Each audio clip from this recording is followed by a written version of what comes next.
votre radio préférée et vous répondez Skyrock et vous gagnez 1500 €. C'est comme ça que ça marche tous les matins dans le morning.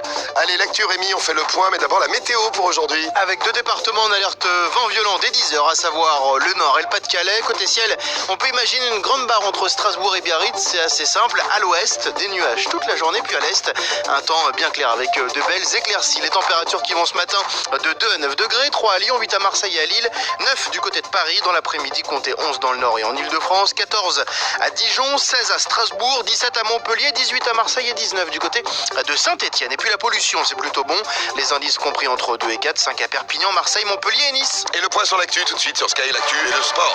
Un nouveau témoignage qui jette le trouble sur les méthodes des policiers à Aulnay-sous-Bois. Jamel Dib est sorti du silence dans Libération.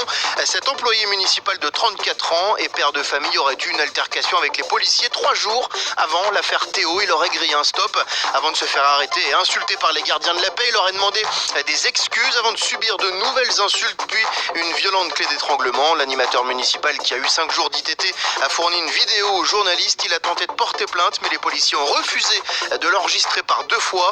C'est finalement le parquet de Bobigny qui a décidé de saisir l'IGPN. Une journée de garde à vue qui se solde par une mise en examen. Cela concerne la directrice de cabinet, les fameux DIRCAB de Marine Le Pen. Catherine Griset est soupçonnée d'avoir bénéficié d'un emploi fictif au Parlement européen. Marine Le Pen dénonce une instrumentalisation. Elle demande à la justice de ne pas chercher à influencer la campagne présidentielle. Cherchez pas, oui, parce qu'autrement elle est dans la merde. C'est bien parce qu'elle visitait des prisons avant-hier. Ouais, tiens. Pour elle, ses amis, tout ça, c'est pas mal. Non, mais c'était prémonitoire. Ils sont forts, ces hommes politiques, alors. François Bayrou qui finalement se met en marche. Pas de 4e candidature pour le président du Modem.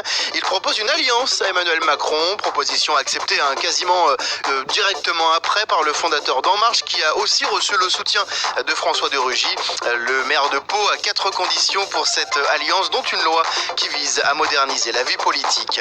Une fillette de 5 ans entre la vie et la mort. Elle s'est noyée hier à la piscine Aqua Boulevard de Paris. L'enfant se serait retrouvé en grande difficulté dans le bassin à vagues. C'est un maître nageur qui s'en est aperçu et qui lui a porté secours. Elle est depuis en réanimation à l'hôpital Necker. Une enquête a été ouverte. On fait le point sur le sport maintenant et les Verts, c'est fini. C'est terminé pour la Ligue Europa. 16e de finale retour. Fin de parcours pour Saint-Etienne qui n'a pas fait d'exploit contre Manchester United. Défaite 1-0. Plus de chance quand même ce soir pour Lyon qui reçoit les Néerlandais d'Alkmaar. La victoire au match aller 4-1 offre une confortable avance. Coup d'envoi à 21h05. On va suivre tout ça dans la radio libre. Et puis la Ligue des Champions, victoire sans forcer de la Juve hier soir 2-0 contre Porto. Séville a dominé les Anglais du Leicester 2-1, mais rien n'est perdu pour le champion en titre anglais. Merci Rémi, premier sur le foot bien sûr. 6h36, les conseils pas chers arrivent et un grand sondage du morning que vous allez retrouver comme tous les matins. Ce sera avant 7h, on a d'ailleurs des questions à vous poser là-dessus. On va parler de choses un peu surnaturelles. Ouais. 6h36, Check. Dès 6h.